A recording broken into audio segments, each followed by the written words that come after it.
Good afternoon, everybody. Joe from NDB Aviation, and today we're going to finally do our review about the VKB Gladiator NXT Space Sim Grip Premium Right-Hand Edition. Now, for the rest of this video, we're just going to say Gladiator, make this a lot easier. And this video is going to be a little bit different from all the other reviews I've done so far. This will be our full-on review of the Gladiator. However, we're going to swap up the overall way this one flows. And I've got my notes down right here today. And the way this one's going to flow is going to be a bit different. Instead of having the verdict be at the far end, we're going to do the verdict first, and then we'll talk about design, functionality, and value. And in the value section, we're going to compare the Gladiator to a lot of other devices out there. Now, before we get into all of that, let's talk about a few things. One, first off, VKB sent me this device for the purpose of reviewing it. I reached out to them via email and then back and forth on Discord. I said, hey, what can I review from you guys? And this is what they sent me. This device was sent to me about a year ago, if not a little bit more now. I've had it for a good amount of time, and I've traveled with it to come to the conclusions that I've come to today to share with you all, to tell you whether or not this is a product that you should be looking at and whether or not something that I think is worth your time and money. Now, with that out of the way, if you've watched my videos before, you know my background. Skip ahead 30 seconds to the next minute and go straight to the verdict, and then we'll go from there. But for those of you that don't know me, I draw my conclusions from a lifelong passion and love of aviation and flight simulation. I've been a flight simmer almost all my life. Since as young as I can remember, my parents put an MS-DOS computer in front of me, and then I grew up with aviation and simulation around me, and I'm kind of a gamer as well. Aside from all the simming and all the years of doing that, I've also been a flight instructor, CFII. I've instructed in the FAA system. I've instructed with an EASA certificate as well. And I've been at the regionals and airlines and now a legacy airline since 2017. So 5 years at the regionals on the 145 as a first officer, then a captain, and now at a legacy airline on the A320 as a first officer, and soon be jumping the seat to the other side. But with all that out of the way, that's where I draw my conclusions to help save you time and money. So that way you're not wasting both trying to get peripherals and devices and things that you need for either your flight training or simming or whatever you're using it for. So that all out of the way, let's get this video on the roll and talk about the verdict for the VKB Gladiator NXT Space Sim Grip Premium Edition right-hand, so just Gladiator from this point on. So verdict, it is a buy. At $165, this is a great joystick. You can have this joystick to be your sole piece of equipment for your simulation needs because it gives you everything you want. It has a throttle, it has all the buttons, it also has many customizable switches. And you can fine-tune this device to whatever your needs really are, which is something you can't say about a lot of other devices sold by Thrustmaster, Honeycomb, Turtle Beach, and let's go down the line, Logitech. Many other companies that have sold devices before do not give you this level of functionality and customizability that you, the end user, get to utilize and fine-tune this. And I don't even mean what I said before in previous videos of like, you can fine-tune this in the sim. No, you can fine-tune this before you get to the sim because you build it. And that's one of the few things that we're going to talk about in just a second about something to keep in mind. But verdict-wise, it's a great buy at $165. It gives you solid axes, gives you plenty of great buttons. I've traveled with this, and I've never had any issues with it. I have had no issues with this thing with a sticking button, sticking axes.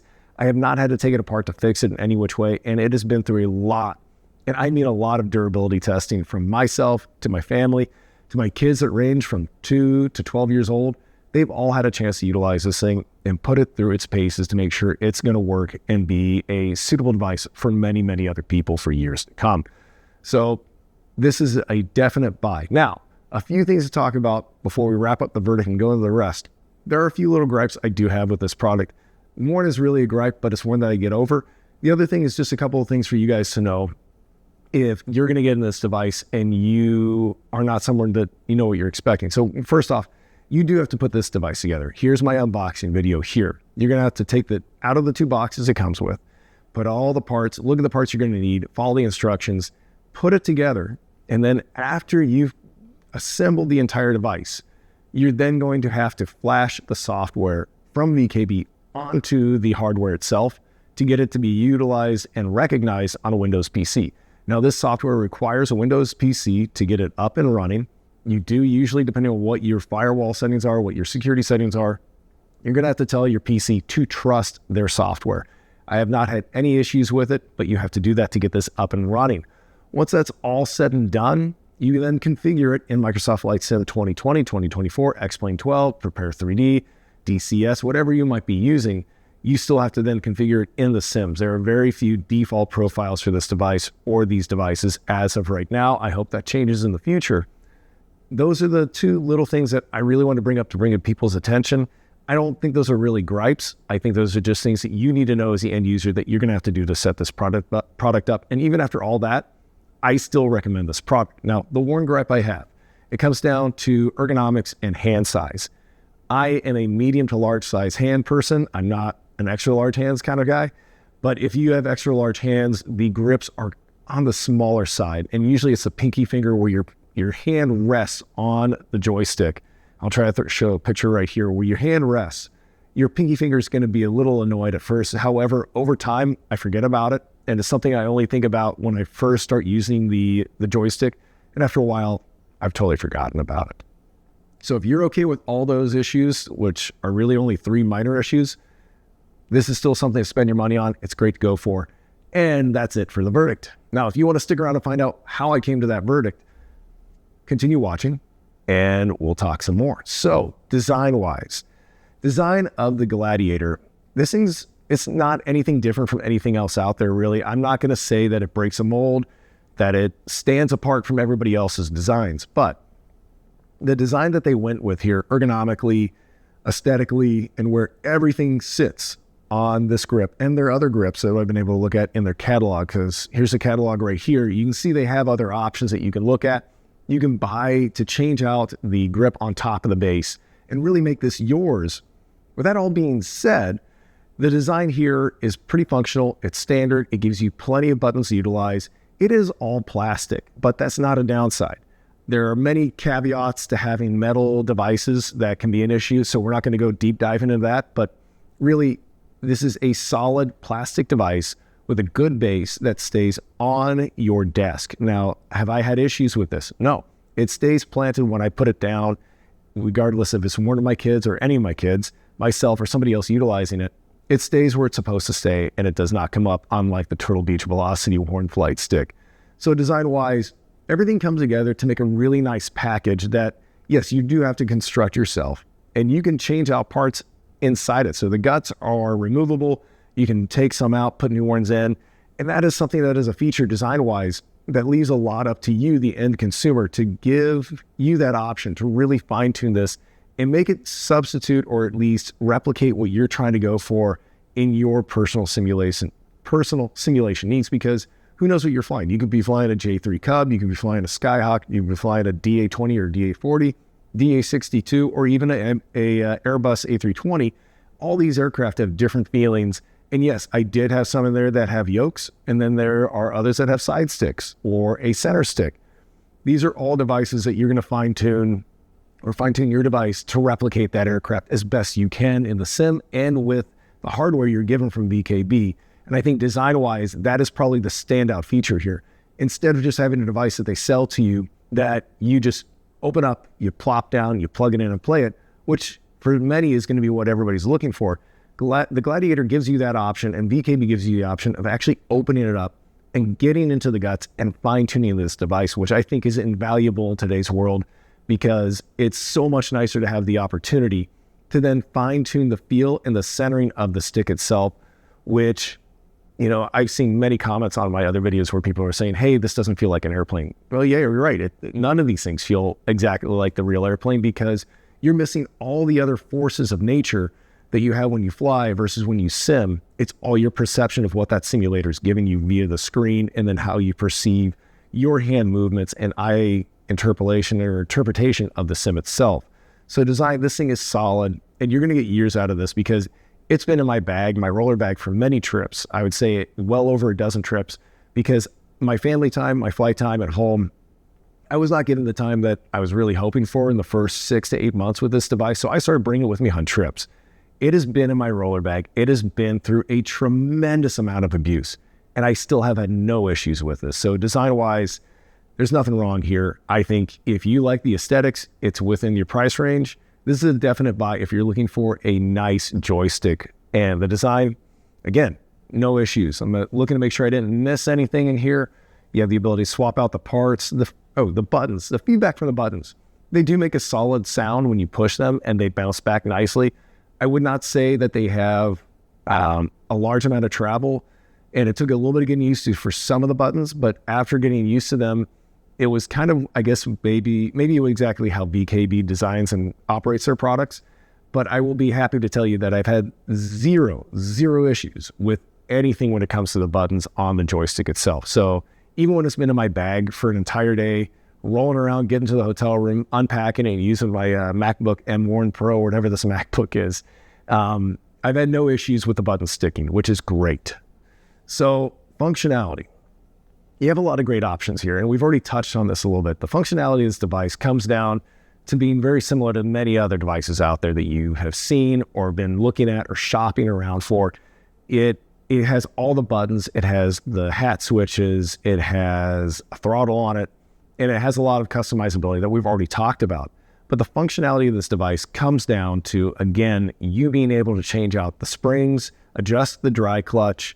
You can change the top from the base itself, and you can put a different stick on top of there. So if you want to go from being a right-hander to a left-hander, you have a lot of customizability here that you don't have with some other products. Now, I'm not saying that there are not other products on the market that offer that customizability, but here you have a system that gives you functionality to then give you better ergonomics and better, personalization that other products do not offer out there at this price point and at this reliability. And that's one thing that's tough to talk about because, you have reliability from some products that fail within a couple of days, which is very sad. And I've seen that on Reddit and some of the forums. I have not seen this with VKB products, but I'm not going to name names because I don't want to get into it, but I'm sure in the comment section, some of you will share products that you've had issues with, but I have not had any issues with the Gladiator so far. And the opportunity of being able to take out the parts and replace them yourself, I think that goes a long way for the functionality of this product.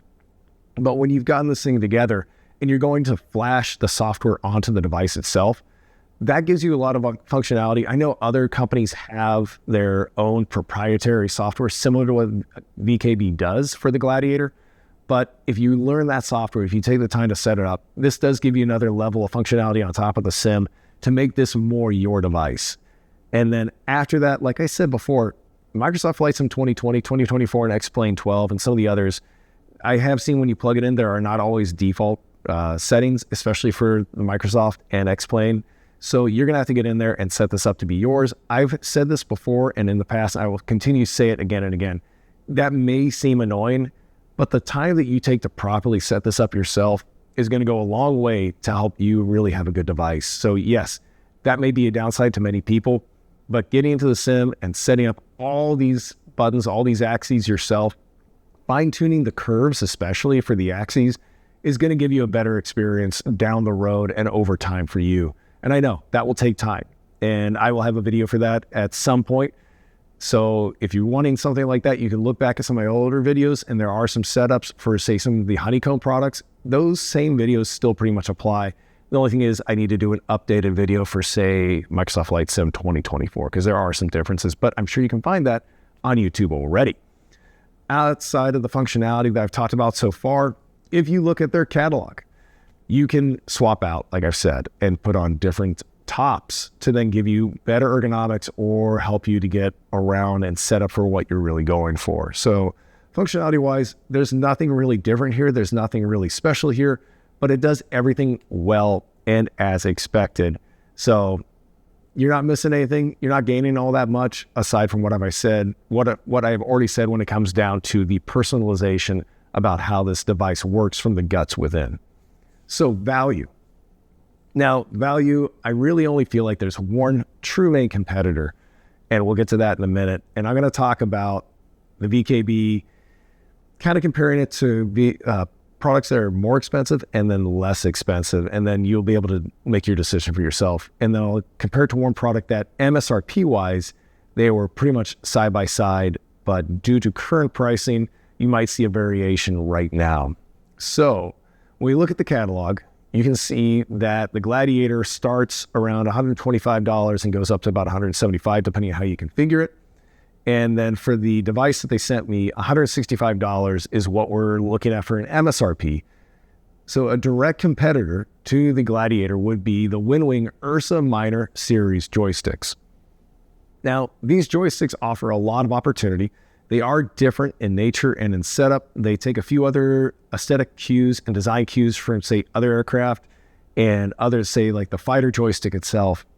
The Ursa Minor fighter joystick, it is slightly different in the setup. It is slightly different in what they utilize for the button layout. So there are some things here that you should look at and then measure out whether or not this is something you want. But when we talk about MSRP, they were very close. I think the Ursa Minor started at right around $173.25. It's down to about $110, depending on the sales and tariffs going on and where you live in the world right now. So you can potentially find the Ursa Minor fighter stick, which is a great competitor to the Gladiator, for a cheaper price.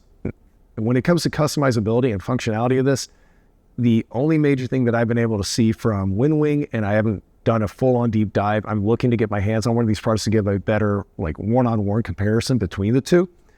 But if you feel like the Minor is something that you like, what I have been able to see from their website, you can adjust the dry clutch inside the Minor, the Ursa Minor, and that gives you a different feel to the way the stick centers up. As far as all the other device pieces inside the device, I don't have their manual, so I couldn't tell you exactly what you can rip out and then put back in, like the Gladiator itself. But as far as a direct competitor, Winwing has the most direct competitor when we're just talking about a joystick by itself compared to the Gladiator. Now, when we talk about companies like Logitech compared to the Gladiator, I would steer clear of most of the Logitech products because I've had them in the past. I used to represent SciTech at air shows and sell for them and contract for them to do some basic work.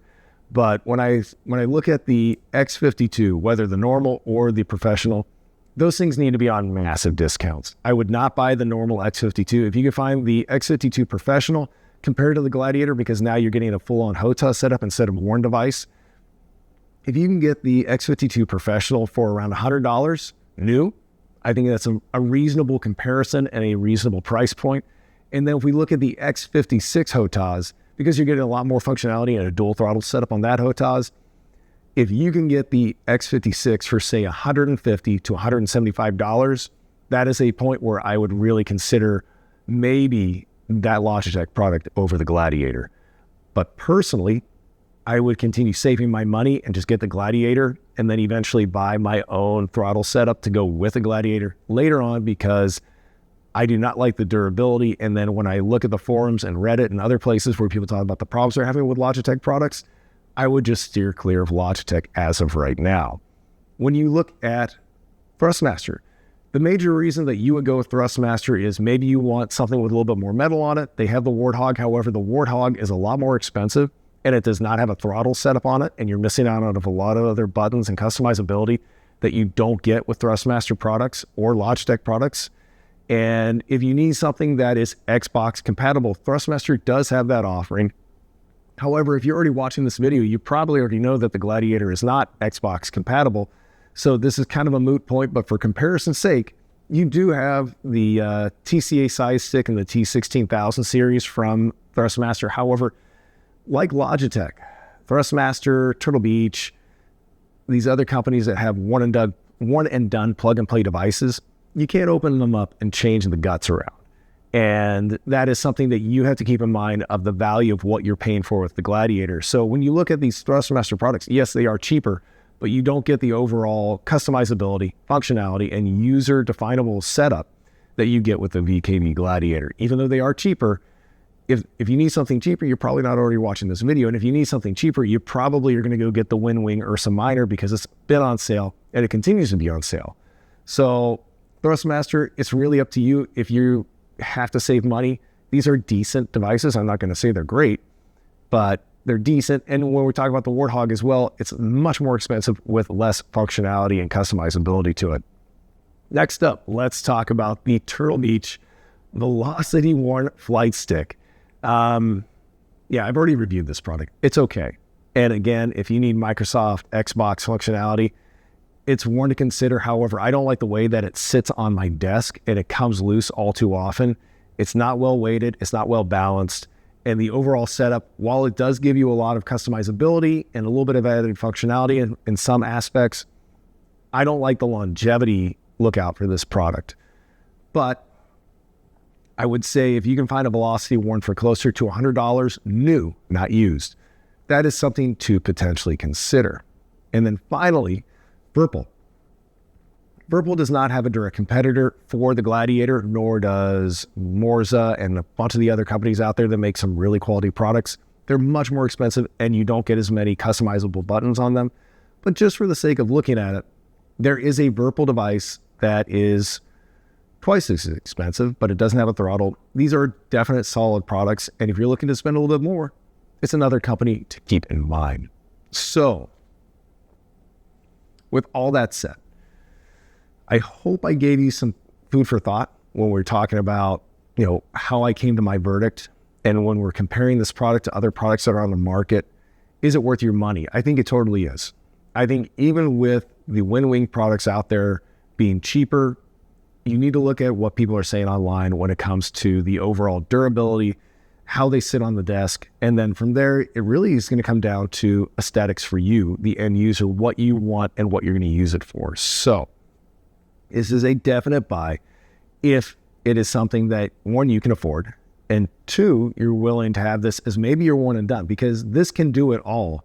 You're going to have to use your mouse for a bunch of other stuff, but this is a good joystick to do everything with if that's what you need. It's also a great joystick to build an entire sim setup around. So thank you all very much for watching. Joe from NDB Aviation. Stay safe, stay healthy out there, and see you again soon. Bye-bye.